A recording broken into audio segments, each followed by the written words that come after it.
I realize that a lot of our economic system, has a lot of flaws, that a lot of problems with it, like wage labor that's not particularly pleasant, that, the rich have the big gap between like rich and poor. But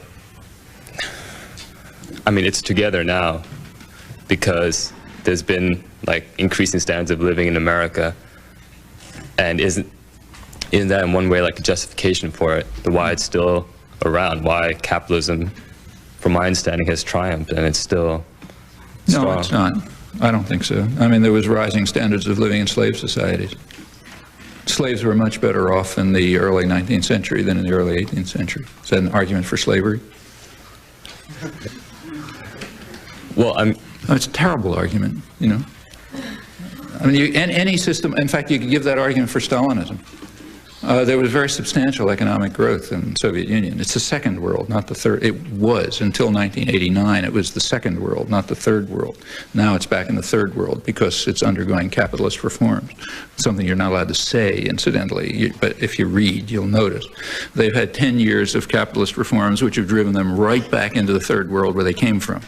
Okay, but if you just look at it in terms of economic growth, it was reasonably successful. That's exactly what bothered Western leaders.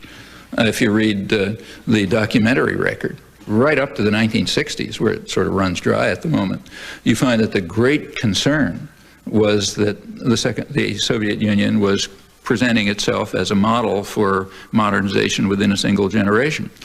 And that was raising all sorts of trouble, not only in the third world, but even in the rich countries. They didn't care about Russian aggression, but they cared about, Stalin's terror or anything, and it didn't bother anybody. In fact, Truman admired Stalin, thought he's an honest man, to deal with him and so on.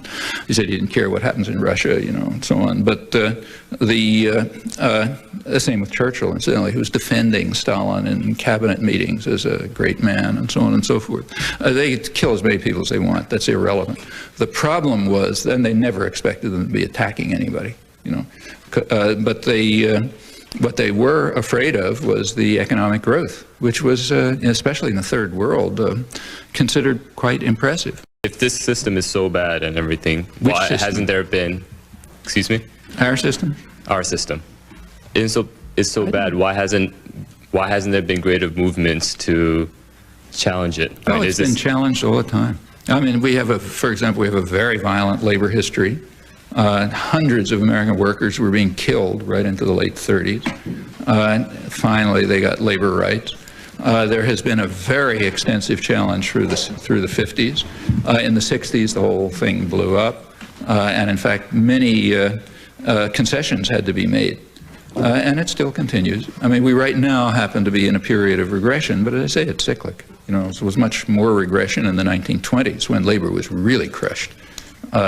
So yes, there's always challenge and struggle. But when you say, is the system so bad, I don't even know what that means. I mean, slave societies went on for centuries and centuries without any challenge. Okay? Did that justify them? And in fact, if you really want to be serious about it, the slave owners were giving arguments rather like yours. So slavery, very much like it. Read, say, George Fitzhugh, who was the leading spokesman for the American slave owners in the South.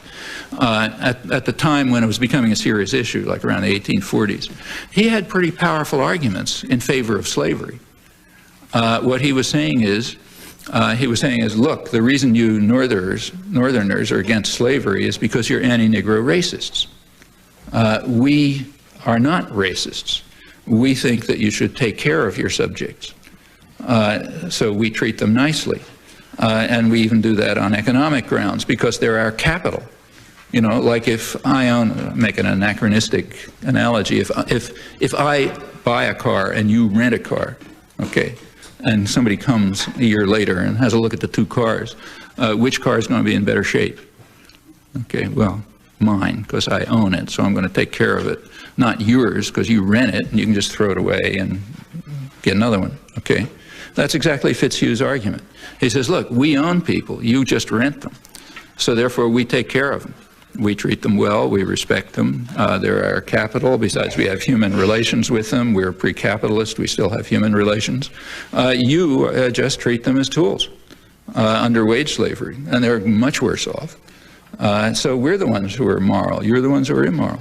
And in fact, under the slave system, if you take a look, it was reasonably efficient. You know, conditions were sort of improving. People lived better. Slaves lived better in 1850 than in 1750. Okay, everything you're saying could stand as a perfectly good, not only could be a good argument for slavery, but was offered as an argument for slavery. Similar arguments were given for Bolshevism, or take, say, fascism. I mean, why was Hitler so popular? You know, Hitler was the most, through the 30s, Hitler was the most popular leader probably in German history. Well, the reason is he carried out a social revolution. People were living a lot better. I mean, like not everybody, you know, not Jews, for example, but Germans were living a lot better. It was very successful. Hitler either understood or, you know, figured out, or his advisors did, that large-scale state expenditures could rescue a morbid capital economy from destruction, pretty much what American business learned during the Second World War, and he was doing it. And it was, the economy was booming, people were better off, and so on. Is that an argument for fascism? No.